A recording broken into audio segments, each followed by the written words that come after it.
jangan sesekali ibu bapak petani yang terhormat melakukan pembakaran sisa-sisa tanaman. Karena paling gampang memang untuk mengembalikan semua unsur-unsur hara di tanaman dan lain sebagainya. Untuk agar kembali ke tanah, ya bakar saja. Boleh itu membakar. Tapi untuk keberlanjutan, untuk sustainable, untuk berkesinambungan, untuk kelestarian, itu tidak saya sarankan.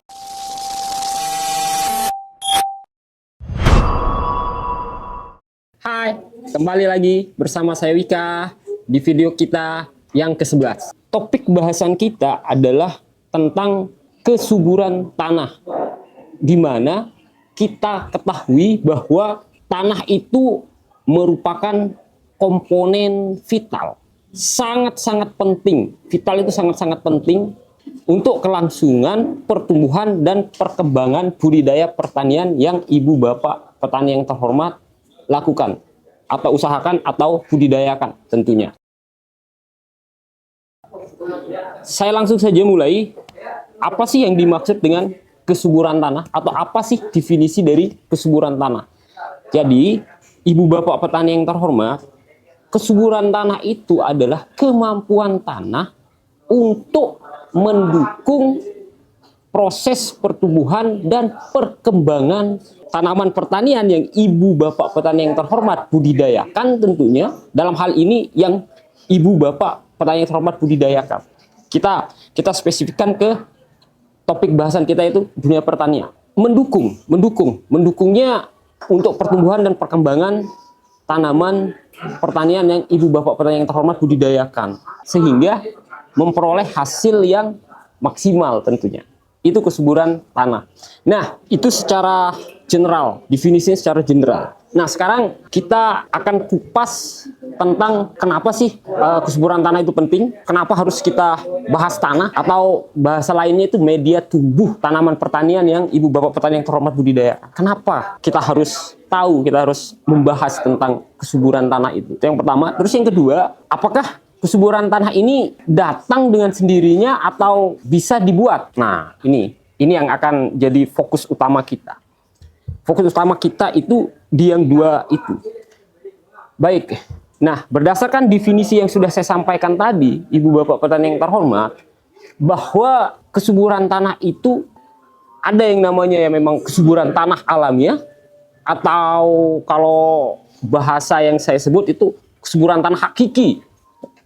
Alamiah atau hakiki, di mana memang tanah itu sudah subur, memang sudah pemberian Tuhan yang Maha Esa, memang sudah subur dari awalnya. Semua komponen-komponen kesuburan itu sudah ada di tanah-tanah itu, dan sudah dikasih begitu spesial oleh Tuhan yang Maha Esa. Itu yang kita namakan dengan kesuburan alamiah atau hakiki kalau saya menyebutnya seperti itu. Nah, yang kedua itu adalah kesuburan potensial. Saya ralat sebelumnya, tadi itu yang pertama itu kesuburan aktual. Ya. Kesuburan aktual itu memang terjadi secara alamiah, atau kesuburan aktual, atau kesuburan alamiah, atau kesuburan hakiki. Ya, itu yang pertama, kesuburan aktual, kesuburan hakiki atau kesuburan alamiah ini memang sudah terjadi secara alamiah, secara natural, dan memang sudah diberikan oleh Tuhan yang Maha Esa. Semua komponennya tercukupi semua di situ. Komponen-komponen kesuburan tanah tentunya yang saya maksud di sini, ibu bapak petani yang terhormat. Itu yang kesuburan aktual. Nah, yang kedua itu pengelompokan kesuburan tanah ini adalah kesuburan potensial. Nah, kesuburan potensial ini yang kita maksud di situ adalah ada masukan, ada input teknologi yang tentunya membuat tanah itu menjadi subur. Input teknologi yang saya maksud, saya contohkan saja langsung, seperti penambahan bahan organik, terus proses pemupukan, terus proses memperbaiki saluran drainase dan lain sebagainya. Jadi ada tambahan teknologi yang dilakukan. Itu yang dinamakan dengan kesuburan potensial. Nah, sekarang ketika kita berbicara tentang dua pengelompokan kesuburan tanah tersebut, yaitu kesuburan tanah aktual atau kesuburan tanah alamiah atau kesuburan tanah hakiki tadi yang pertama, dan kesuburan tanah potensial, kebanyakan sekarang itu adalah masuk di kategori kesuburan tanah potensial, ibu bapak petani yang terhormat.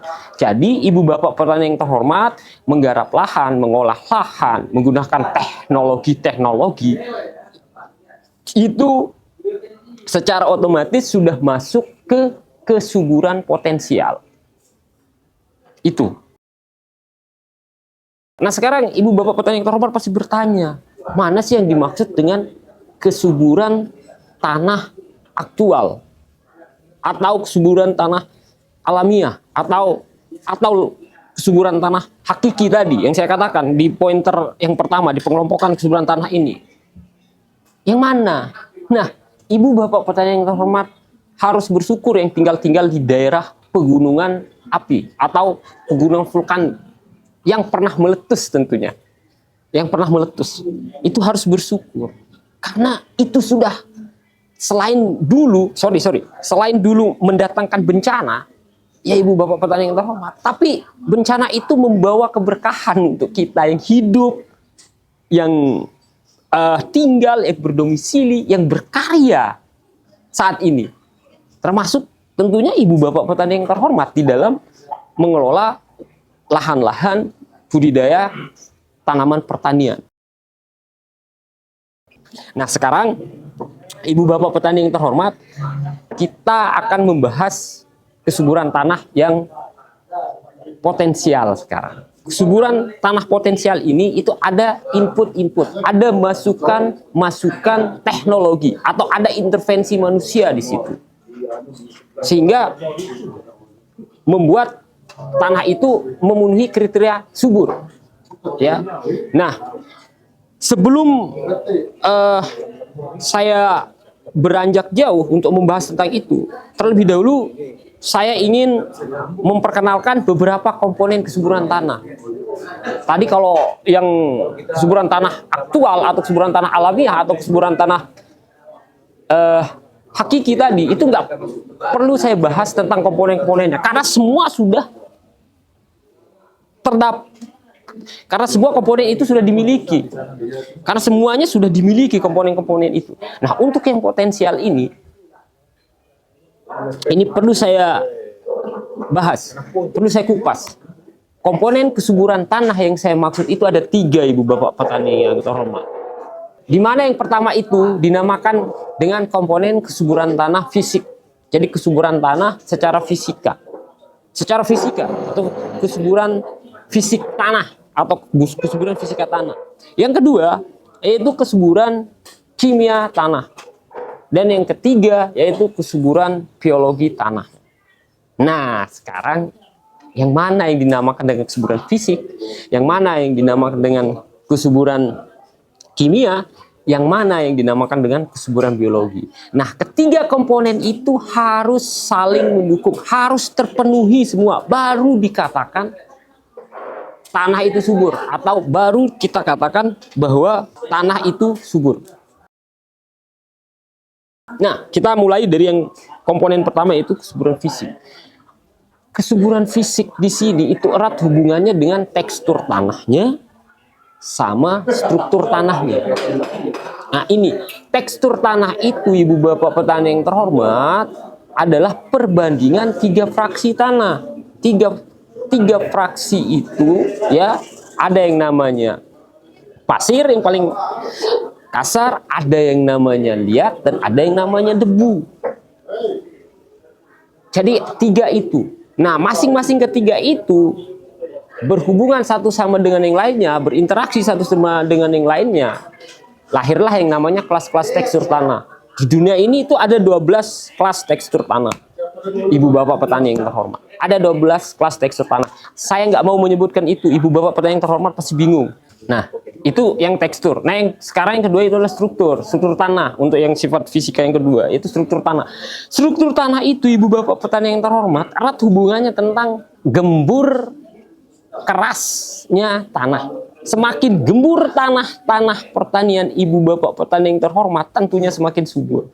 Kalau semakin pejal, semakin susah diolah lah, tidak subur. Intinya begini, ibu bapak petani yang terhormat, supaya nggak bingung. Intinya kalau di sifat fisika ini itu adalah tanah yang gampang diolah oleh ibu bapak petani yang terhormat Karena ini kita berbicara tentang kesuburan potensial ya. Kesuburan tanah fisika itulah tanahnya itu gampang diolah. Kalau tekstur tadi semakin halus tekstur tanah, tentunya semakin subur. Kalau berdasarkan struktur semakin gembur struktur tanah, itulah maka semakin subur tanah itu. Itu yang kesuburan, yang komponen yang pertama yaitu kesuburan fisik.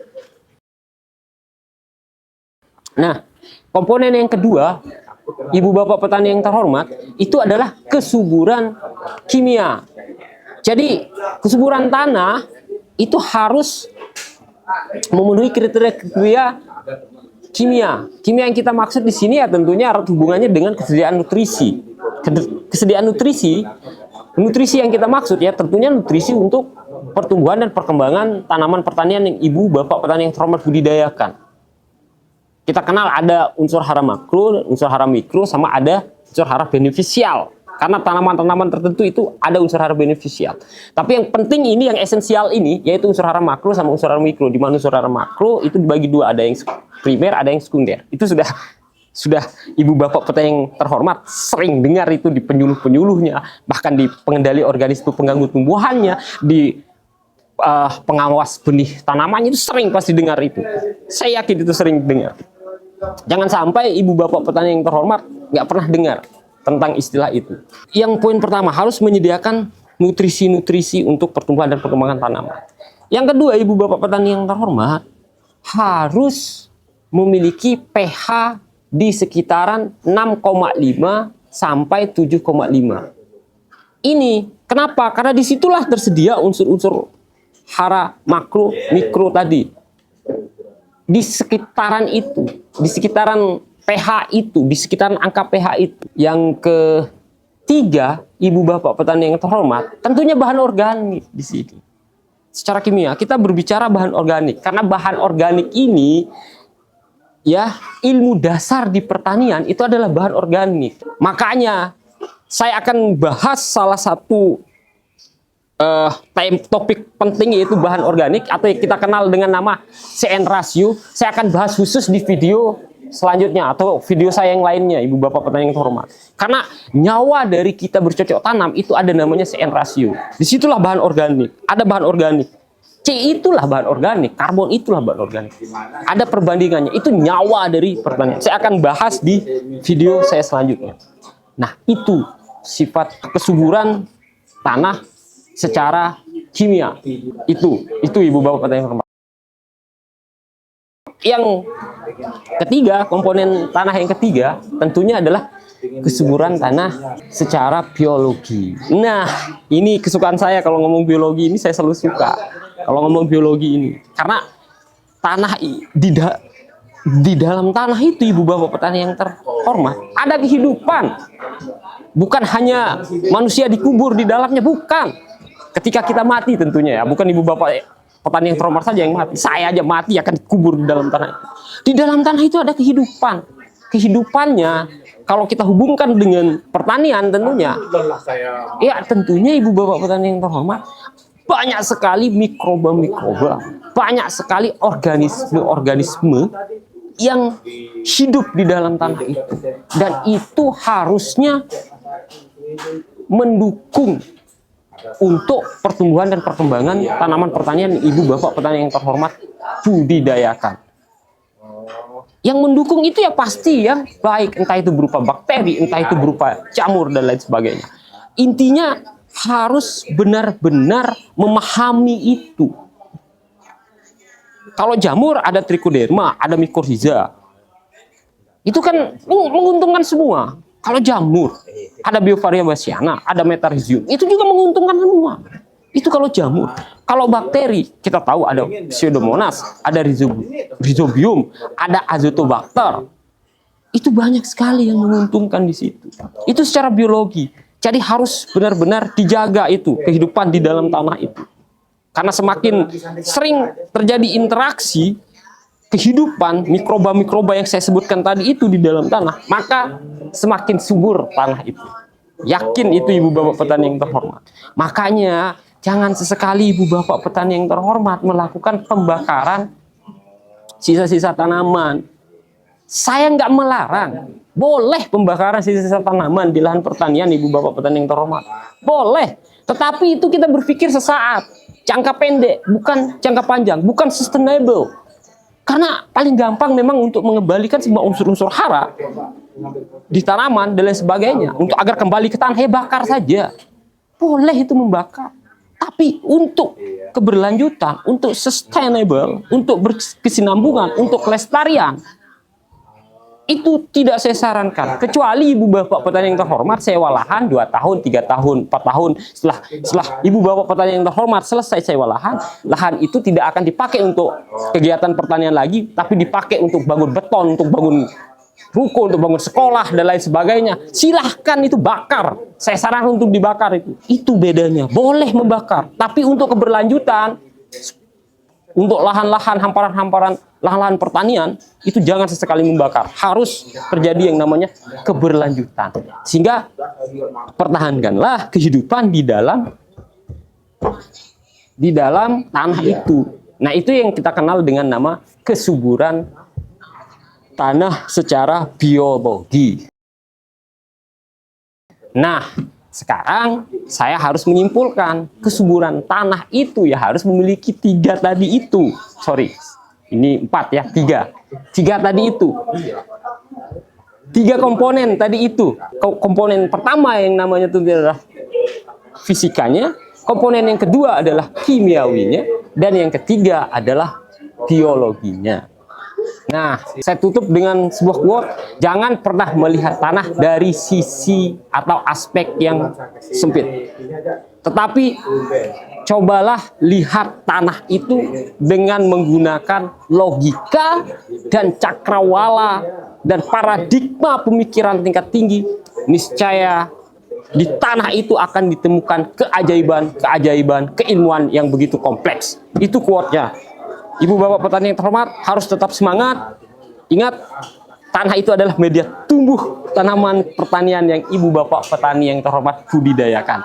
Jadi harus benar-benar dijaga, dipelihara, tingkatkan terus kesuburannya untuk satu tujuan mulia dari pemerintah kita, yaitu swasembada pangan. Swasembada pangan, swasembada pangan, swasembada pangan harus terjadi. Jangan hanya omong-omong, harus terjadi. Saya Wika undur diri.